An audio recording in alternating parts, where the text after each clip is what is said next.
Abantu benshi bakomeje kwibaza bati ese ko twumvisha bavuga ko YouTube ihemba, none umuntu wakoze video ikarebwa n'abantu barenga 1000 ashobora guhembwa amafaranga angana ate na YouTube?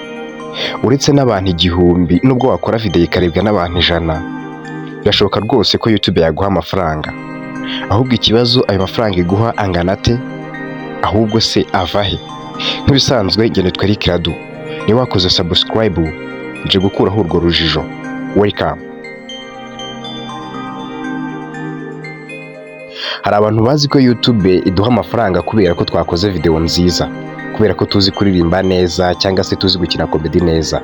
Ariko rwose ibi ngibi bihabanye nuko mubizi. Ntago iki ngiki aricyo YouTube iduhembera. Ahubwo YouTube ihemba aba content creator kubera ko baba barasinyanye amasezerano nayo ko igomba kuzafata video zabo rimwe na rimwe ikazamamarizaho. Icyo ni kibahera amafaranga. Ubwo rero niba mwaremeranyije ko izamamariza kuri video zawe, buri gihe uko ukoze video maze YouTube yarangiza igashyira icyamamazwa kuri video zawe, harangiza hakagira umuntu umwe, babiri, batatu bareba cya cyamamazwa, hari uduce tw'amadolari duhita tujya kuri ya video yawe ukazatubikura hashize ukwezi. Birashoboka ko wigeze gufungura video y'umuntu, maze wafungura video y'umuntu aho kugira ngo haze video hagahita haza ibindi bintu udashaka, gusa bakaguha ijambo Skype ryo kubitaruka. Birashoboka ko kandi waba wararebye video y'umuntu maze wagera hagati muri video hagahita haza ibindi bintu udashaka, bakaza kukubwira ko iyo video iri buze kugaruka mu kanya gato, maze ibyo bintu byamara kuvamo ukabona video irakomeje. Ibyo nibyo YouTube ihembera wa muntu wakoze iyo video. Birashoboka ko kandi hari umuntu uhise uvuga ati ese ko nigeze kureba iyo video nkayirangiza nta bintu byo kwamamaza bijemo. Ibyo biterwa naho wari uherereye. Niba wari uherereye mu Rwanda ukareba video ukabona nta kwamamaza kujemo, bitandukanye n'umuntu uri kureba video nk'iyo yawe ari mu kindi gihugu. Birashoboka ko umuntu uri mu kindi gihugu we uko kwamamaza kwajemo. Nk'ibisanzwe ayo madolari n'ubundi azajya kuri video ya wa wundi wayihanze. Ndabizi muri kwibaza muti none si ibyo bintu YouTube yamamaza yo iba yabihawe n'abandi. Reka nze mbaho urugero. Reka tuvuge ko njyewe Eric ndi umukire, mfite telefone nyinshi naranguye nshaka gucuruza mu gihugu cy'u Rwanda. Icyo gihe nzajya kuri Google kugira ngo banyamamarize izo telefone mu gihugu cy'u Rwanda. Mwibuke Google niyo yaguze YouTube. Nzajyayo mvugane na Google, babwire nti ko mfite telefone nshaka gucuruza mu gihugu cy'u Rwanda, mwamfasha kuzamamazamo.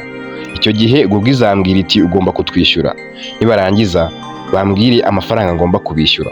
Niba nci ibihumbi 100 by'amadolari nzayabaha.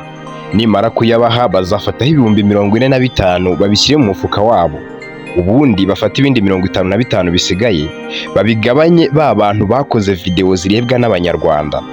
Umuntu wese rero uzajya kuri YouTube akajya kureba video y'umunyarwanda cyangwa se yakorewe umunyarwanda, azajya ajya kubona abone ya telefone yanjye iramwitambitse.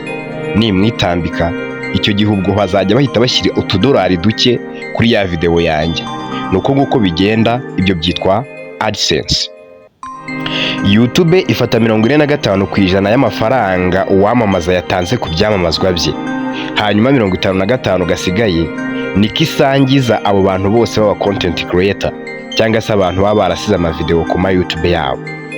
Ibi rero bitumye usobanukirwa neza ko video yawe nubwo yarebwa n'abantu 5, 4 cyangwa se abantu 100, hari ibice by'amadolari bikeya rwose biza kuri iyo video.